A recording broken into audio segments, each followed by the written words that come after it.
Hello to everyone who might be watching this video. So I am back again with another video on Intermediate Tarot, Leveling Up Tarot. If you didn't see it, I've already done one video on the Tower, so that was our very first video, and I did say that I'd be trying to make more, and this is the next in our installment. So if you like things in order, I'm afraid these will not be in order. I am just kind of doing them as they come to mind, but you can make suggestions below and I'll try to get to them in time. This next video is going to be on the King of Swords. So I'm kind of starting with all of the ones that people tend to read in one particular way. In usually a very bad or negative way. Not to say those things are wrong, of course. There's always going to be something right about every interpretation of tarot as long as it's following the general pictorial meanings. However, I do like the King of Swords myself. It's my tarot signifier, and so I do have a kind of special place in my heart for the King of Swords, and I would like to share that with you today. So when it comes to the King of Swords, what we actually have going on is the Master, the King of Air. So Swords is the air suit. Of course, Swords represents struggles as well. You know, many of the cards don't look like the people in them are in a particularly great situation. I'm sure you can probably think of some that come to mind right now for that. But also, air is the mentality element. It represents logic, reason, thinking, intellect, all the things that are air associated in an astrological and tarot way. So obviously astrology and tarot is linked, or are linked even, and the air signs are Gemini, Libra, and Aquarius, and they are known as the air signs because of their mentality, reason. They like to think, they're adaptable, and all those sorts of things, and we see that also in the air suit. Obviously teamed with the idea of struggles and having to overcome things. So already, just from the fact we're looking at the sword suit, we see that this is about overcoming things. So using our ability to think, to plan, to adapt, to think of an innovative way around a problem we see, to overcome hurdles. It is not just necessarily about feeling the pain of the hurdles, although many of the cards will talk to you about that, but also working out how to overcome those. So how is that? That's because we have an entire journey here. Ace to King is not about one singular theme, it is about a journey theme. So when you have the ace, it is the new beginning. When you have the two, it is the planning of that new beginning. And when you have three, it is the opportunities or being rejected for those opportunities in the case of the swords. As you take every single step, you are learning something new. You are faced with a different event, a different challenge, different situation, and the idea is that you can learn from it to reach up that new step. The entire Swords journey is one big book, one big chapter. When we get to the King, we have the Master. I like to compare the kings to monks. So I'm Buddhist, so that's something that I tend to kind of draw on in my own metaphors and examples oftentimes. So I think of the King like an enlightened Buddhist or a Bodhisattva, somebody who has been through all of that journey, and at this point they know that the way to teach someone how to be like them is really not to teach them at all. So the Queen is a teacher. She's always looking to explain to you, like I am now, exactly how she got to where she is, what she knows or what she's learned, what not to do, give advice, all those sorts of things. The King is a step up. The King has learned that you can only do so much of that before somebody has to begin to experience it themselves, to practically apply themselves in order to reach that masterful level. This is the same way as a monk or a Bodhisattva is going to give you the teaching that you need, but also leave you to work it out for yourself, to learn and experience for yourself. And that is how the King of Swords has become the King of Swords. So what does the King of Swords usually represent? Most people like to think of this good old figure as tyranny, as being a leader who is very stoic, perhaps cold, not the most emotional figure, who will do anything to get to the answer they think is the correct one. Oftentimes, movie villains are probably going to be looking like the King of Swords. However, that is not the only way that you might see the King of Swords, because you may also read them as a leader who has seen it all, done it all, and now knows the answer because of those struggles they've been through.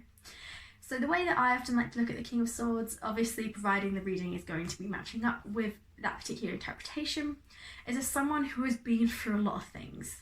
They've seen a lot, they've read a lot, they've had to adapt through a lot of different situations, and it's given them this sense of stoicism, so that's definitely something I still consider, but also endurance and perseverance. The King of Swords is not about to back down very easily to anything because they've come through so many hurdles at this point that nothing really phases them. The King of Swords can seem tyrannical at times, but also maybe cold at times, but this is because oftentimes people don't really understand where they've come from. We have different kinds of kings and queens. We have the King of Cups, who is perhaps very compassionate and very kind of emotionally receptive. The King of Swords is not so much, and this is their downfall and why people tend to see them or see the situation that it's describing in a more negative way. Because it's not easy to emotionally respond to and understand the King of Swords. But that doesn't mean that the King of Swords has no emotions, of course, if it's talking about a person.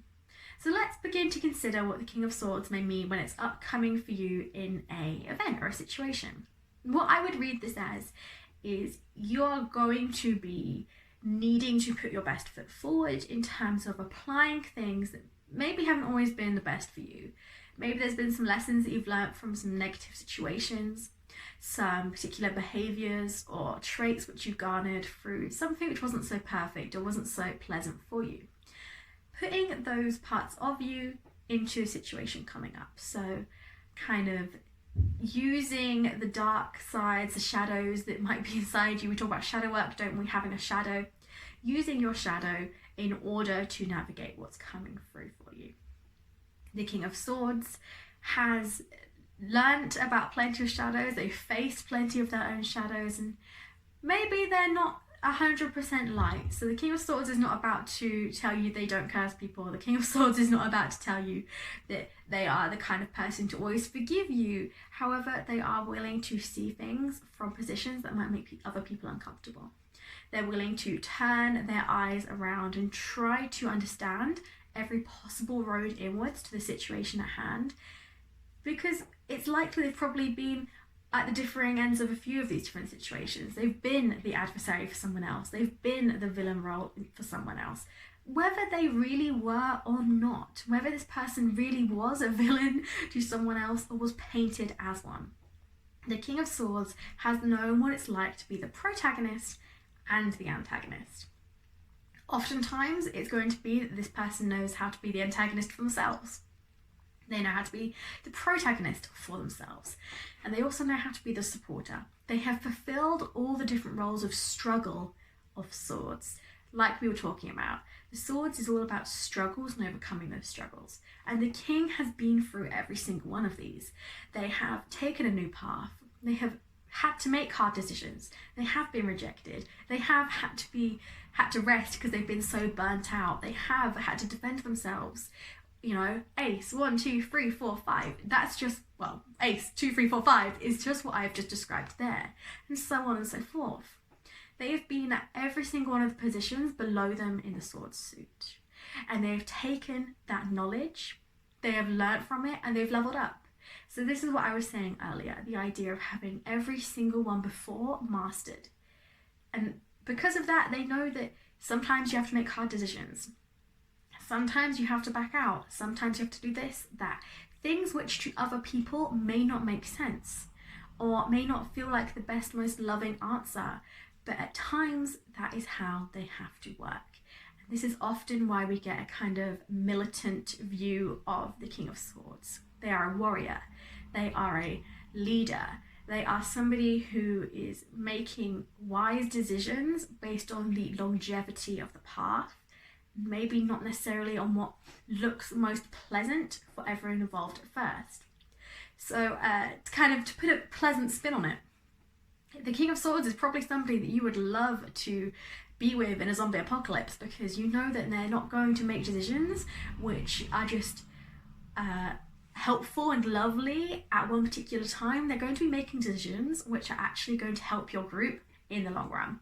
However, like I did say, they can often also be portrayed as the tyrannical figure, the villain, the antagonist, and That is definitely a side of the King of Swords that exists. I mean, we could spend forever talking about the negatives of King of Swords, but generally speaking, those parts are understood on a beginner level anyway. And obviously we're focusing on intermediate tarot, so ways that you can further expand on your understanding of the cards. So with this last kind of couple minutes, I do want to talk about what the King of Swords is going to mean in a negative view, just to give it some understanding, because there are ways that you can take it further than, oh, this is a bad person. The King of Swords is not simply a bad person doing bad things. As we've already talked about, they are somebody who's been through a lot. They've faced a lot of things. They've probably been through a lot of situations which have forced them to make decisions they weren't comfortable with. And it's because of these things that the King of Swords can be a little bit power hungry. Perhaps the King of Swords is actually describing to you somebody who has never found themselves in a place of power, and now they're just taking it all in.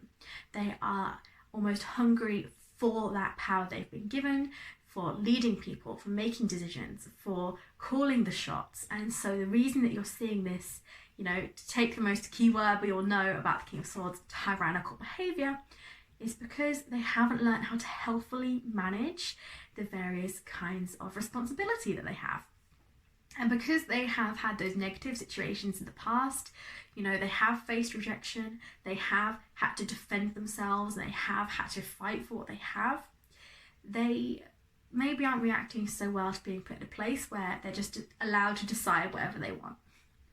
Equally, the King of Swords in a negative expression can be a sign that maybe you're thinking about things without enough heart. So we've talked about this idea of stoicism, coldness, making decisions for the best, even if they're not emotionally informed or obviously emotionally informed. As a negative, what we are seeing is that the King of Swords might need to take a little leaf out of the King of Cups page of thinking.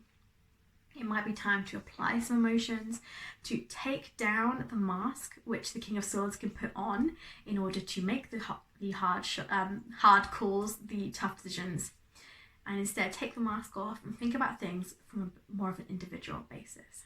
Because that's another interesting thing about this card, is that due to the nature of the adaptability, the logic, the reason, and the kind of needing of a good or most efficient solution, there can often be a lacking of individual information there.